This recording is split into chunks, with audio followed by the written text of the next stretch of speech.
వ్యవసాయం హార్టికల్చర్లో వీలైనంత research analysis చేపట్టాలని సీఎం చంద్రబాబు చెప్పారు.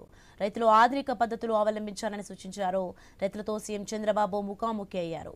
తూర్పుగోదావరి జిల్లా నల్లజర్లతో రైతన్న మీకోసం కార్యక్రమంలో ముఖ్యమంత్రి పాల్గొన్నారు.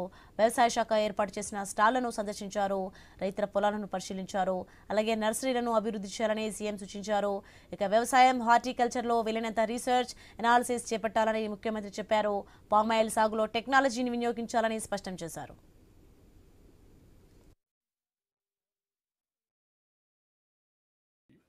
నువ్వు చెప్పిన మాటలపైన విశ్వసనీయత ఉండాలి. అప్పుడే నీ మాటకు విలువ ఉంటుంది. అట్లా కాకుండా నువ్వు ఇంత వస్తుంది అంటే అది చేసి చూపించిన రోజున వాళ్ళందరూ ఆనందంగా ఉంటారు, నీకు జేజేలు పలుకుతారు. గుర్తుపెట్టుకో, అది నువ్వు చెయ్యి. ఆర్గ్యుమెంట్స్ వద్దు.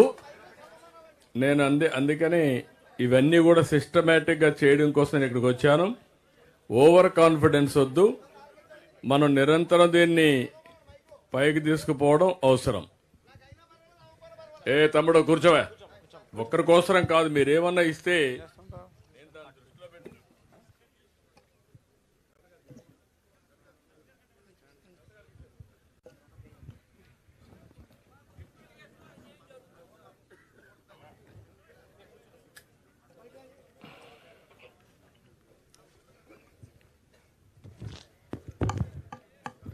ఓకే. తర్వాత నేను ఏదైనా ఉంటే 1 to 1 వేరే విషయాలు మాట్లాడతా, కానీ ఇక్కడ మెసేజ్ ప్రాపర్గా వెళ్ళాలి. వ్యక్తిగత సమస్యలు ఎప్పుడూ ఉంటాయి. వ్యక్తిగత సమస్యల్ని పరిష్కారం చేసుకునే సందర్భంగా కామన్ని అంటే రాష్ట్ర ప్రయోజనాలు కానీ అందరికీ ఇవ్వాల్సిన మెసేజ్ మిస్ కాకూడదు. ఆ విషయం మీరు అందరూ గుర్తుపెట్టుకోవాలి. రైతాంగం కానీ ఎక్కడికి పోయినా కూడా అదేమా నేను చూస్తానా, నేను అన్ని చూస్తా. రే ఇనయ్యా, ఇను, నువ్వు వినాల. నువ్వు కాదు, అందరూ రాష్ట్రం అంతా ఇబ్బంది పడ్డారు. ఇనయ్యా, పోయినప్పుడు మీరు ఇస్తున్నారు, ఇచ్చినప్పుడు ఆ కాగితాలన్నీ తీసుకొని నేను కూడా చేస్తున్నా. రెవెన్యూ పైన నేను ఎక్కువ శ్రద్ధ పెట్టాలి. రికార్డ్స్ తారుమారు చేసి వెళ్ళిపోయాడు. రికార్డ్స్ తారుమారు చేసిన తర్వాత ఇమ్మీడియట్గా నిన్ను చూడంగానే మార్చేశానంటే అది ఇంకొక అనర్థానికి దారితీస్తుంది. దాన్ని వెరిఫై చేయాలి, వన్స్ ఫర్ ఆల్ సెటిల్ చేయాలి. ఒక రోజు ఆలస్యమైనా దాన్ని పక్కగా చేస్తున్నాం. నేను ఎక్కువ సమయం పెట్టేది ఈరోజు రాష్ట్రంలో మీరు చూసుకుంటే జగన్మోహన్ రెడ్డి తయారు చేసిపోయినటువంటి ల్యాండ్ గోల్మాలకే ఎక్కువ టైం ఖర్చు పెట్టే పరిస్థితి వస్తా ఉంది. మొత్తం అస్తవ్యస్తం చేశాడు. ఇష్టం లేకపోతే 22A కింద పెట్టాడు. 22A అనగానే అది గవర్నమెంట్ ల్యాండ్ అయిపోయింది. మీ తాత ముత్తాతల దగ్గర నుంచి నీ ఆధీనంలో ఉండే భూమి దుర్మార్గులు 22A కింద పెట్టి గవర్నమెంట్ భూమి అంటే ఇంకా దానికి అడ్డం లేకుండా పోయింది. ఇంకా కొన్ని చేశారు, మామూలుగా చేయలేదు. ఎవరైనా ఆయన మాట వినకపోతే, లేకుంటే వాళ్ళ నాయకులు ఆ భూమి కబ్జా చేయాలంటే ఇవ్వకపోతే దాన్ని కూడా 22 కింద పెట్టేశారు, 22A కింద పెట్టేశారు. నాకు వచ్చే పిటిషన్లో 100% 22A కింద ఉండే భూములే వస్తున్నాయి, సొంత భూములు. మీరు గుర్తుపెట్టుకోవాలి. దాని మీద నేను తప్పకుండా శ్రద్ధ పెడతా, యాక్షన్ తీసుకుంటాను. ఈరోజు మీ అందరికీ చాలా సంతోషం. నల్లజర్లకు వచ్చాను. ఇప్పుడే రైతాంగం మాట్లాడితే విన్నాను. ఈరోజు మీ అందరూ చెప్పిన తర్వాత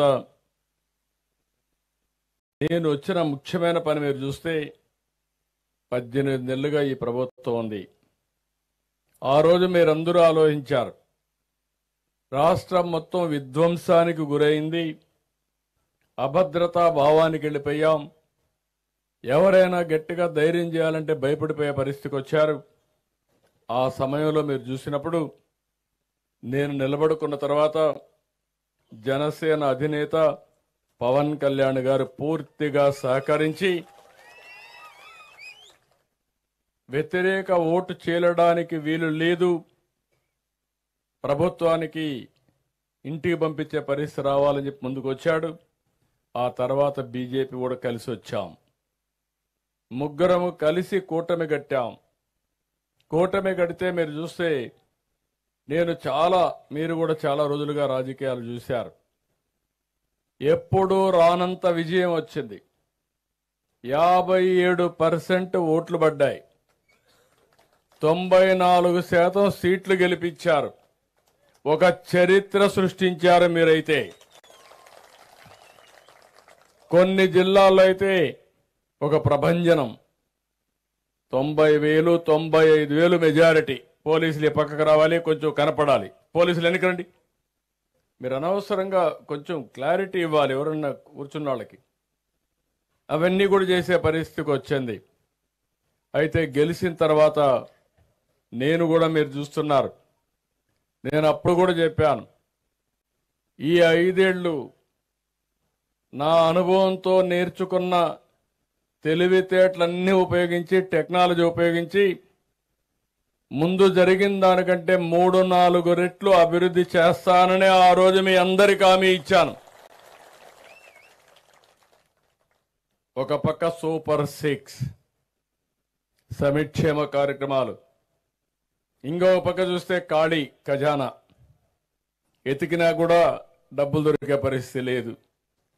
అప్పు కావాలంటే ఇచ్చేవాళ్ళు కూడా లేరు. ఒక పక్కన అప్పులు చేయడానికి అవకాశం కూడా లేదు. ఎందుకంటే గవర్నమెంట్ ఆఫ్ ఇండియాలో నిబంధనలు ఉంటాయి. FRBM అని ఉంటుంది. ఇంత ఆదాయం ఇంత అప్పు చేయొచ్చు, దానికంటే ఎక్కువ చేయడానికి వీలు లేదు. అయితే ఈరోజు నేను చెప్పిన మాట ఆ రోజు ఈరోజు నిలబెట్టుకున్నాం. సంక్షేమ కార్యక్రమాలన్నీ కూడా ఈరోజు మీలో ఇంత సాటిస్ఫాక్షన్ ఉందంటే, మీరు ఇంత ఆనందంగా ఉన్నారంటే మొన్న అన్నదాత సుఖీభవ మీ అకౌంట్లో పడింది కాబట్టి ఈరోజు మీలో హుషారు పెరిగింది. లేకపోతే నీరసంగా ఉండేవాళ్ళు. అదే మాదిరిగా ఈరోజు మీరు చూస్తే తల్లికి వందనం 10,000 రూపాయలు చొప్పున ఎంతమంది పిల్లలుంటే అంతమందికి ఇస్తున్నాం. ఇంకొక పక్క నిన్ననే పేదల సేవ. పేదల సేవలో మీరు చూస్తే 4,000, 6,000, 10,000, 15,000. ఇప్పుడే ఒక పిల్లవాడిని 6,000 రూపాయలు ఇస్తామంటే, కాదు ఈ అబ్బాయి పూర్తిగా సిక్ అయిపోయాడు, నడవలేడు, బెడ్కే పరిమితం అయ్యాడంటే అలాంటి పిల్లల కోసం 15,000 రూపాయలు మానవతా దృక్పథంతో ఇస్తున్నా. అక్కడ చూపించారు, అదే కలెక్టర్ చెప్పాను, ఇస్తాం. ఆ తల్లిదండ్రుల యొక్క బాధ, వీళ్ళు కూలి పని చేయాలి, అతనికి సేవ చేయాలి, అతన్ని కాపాడుకోవాలి. ఈరోజు మీరు చూస్తే ఇప్పటికీ 18 నెలలు 50,450 కోట్ల రూపాయలు ఒక పెన్షన్ ఖర్చు పెట్టిన ఏకైక ప్రభుత్వం భారతదేశంలో ఇక్కడ ఎన్డీఏ కూటమి. మా ఆడబిడ్డలకు ఉచిత బస్సు, ఎక్కడికైనా వెళ్ళొచ్చు జల్సాగా. ఈరోజు మీటింగ్లు మాత్రం రాలా మా మహిళా రైతులు. ఇప్పుడే వచ్చారు, అక్కడ చూపిస్తున్నారు, మేము ఉన్నామని చెప్పి చూపిస్తున్నారు. కాబట్టి ఇవన్నీ కూడా. ఇంకో పక్క వంట చేసుకోవాలంటే ఇబ్బంది లేకుండా ఎక్కడికక్కడ 3 సిలిండర్లు ఉచితంగా ఇవ్వడం. ఇలాంటి 1-2 కాదు, అన్ని కార్యక్రమాలు చెప్పినట్టు అన్ని ఇస్తున్నాం. వీలైనంత వరకు అన్ని వర్గాల్ని నేను ఏదైతే హామీ ఇచ్చానో ఇబ్బంది లేకుండా చేయడం కోసం ముందుకు పోతున్నాం. ఇంకో పక్కన గోతులు పడ్డ రోడ్లన్నీ పూడ్చే పనిలో కూడా ఉన్నాం. ఒకప్పుడు మీరు చూశారు రోడ్లు ఎంత అధ్వానంగా ఉన్నాయో. మొన్నే చేశాం, మళ్ళీ ప్రాబ్లమ్స్ వచ్చాయి, వర్షాలు వచ్చాయి, మళ్ళీ ఆదేశాలు ఇచ్చాం. జనవరి పండగ కంటే ముందు ఎక్కడ కూడా ఏ రోడ్లు కూడా పార్ట్ హోల్ ఉండడానికి వీలు లేదు. అది స్పష్టమైన ఆదేశాలు ఇచ్చి అడ్మినిస్ట్రేషన్ పరిగెత్తిస్తున్నాం. ఈ రెండు చేసి ఈరోజు నేను అతి ముఖ్యమైన కార్యక్రమం, జటిలమైన సమస్య, రైతుల సమస్య. ఈరోజు మనందరం గుర్తుపెట్టుకోవాల్సింది, రైతుల సమస్య పరిష్కారం చేయగలిగితే మిగిలిన సమస్యల పరిష్కారం చేయడం పెద్ద కష్టం కూడా కాదు. అందుకే రైతన్న మీకోసమని 6 రోజులు మీ ఇంటింటికి పంపించాం. మిమ్మల్ని కలిశారు, మీరిచ్చినటువంటి ఫీడ్బ్యాక్ తీసుకున్నాం. ఈరోజు మనం ఒకటి గుర్తుపెట్టుకోవాలి, చరిత్రను గుర్తుపెట్టుకోవాలి, భవిష్యత్తుకు ప్రణాళిక రూపకల్పన చేసుకోవాలి. చరిత్రలో మీరు చూస్తే ఈ రాష్ట్రం వ్యవసాయ ఆధారిత రాష్ట్రం. వ్యవసాయం మనకు ప్రధానం. ఆ రోజు నేను హైదరాబాద్ కేంద్రంగా ఉన్నప్పుడు సర్వీస్ సెక్టర్ రావాలి, నాలెడ్జ్ ఎకానమీ రావాలి, తద్వారా ఆదాయం పెరుగుతుందనే ఉద్దేశంతో హైదరాబాద్ని అభివృద్ధి చేశాం. ఈరోజు అది తెలంగాణకు వెళ్ళింది. దానివల్ల ఆ రాష్ట్రంలో మీరు చూస్తే 60% సర్వీస్ సెక్టర్ ఉంది. వ్యవసాయంలో వచ్చే ఆదాయం 14%. రాష్ట్రం విడిపోయినప్పుడు రెండు రాష్ట్రాలు కలిపి 24-25% జిఎస్డిపి కాంట్రిబ్యూషన్ ఉంటే మన రాష్ట్రం 34%కి వెళ్ళింది. ఈ విషయం, ఇంకొక విషయం కూడా మీరు ఆలోచించుకోవాలి. వ్యవసాయంలో ప్రభుత్వానికి ఆదాయం తక్కువ వస్తుంది. తెలంగాణ రాష్ట్రంలో 100 రూపాయలు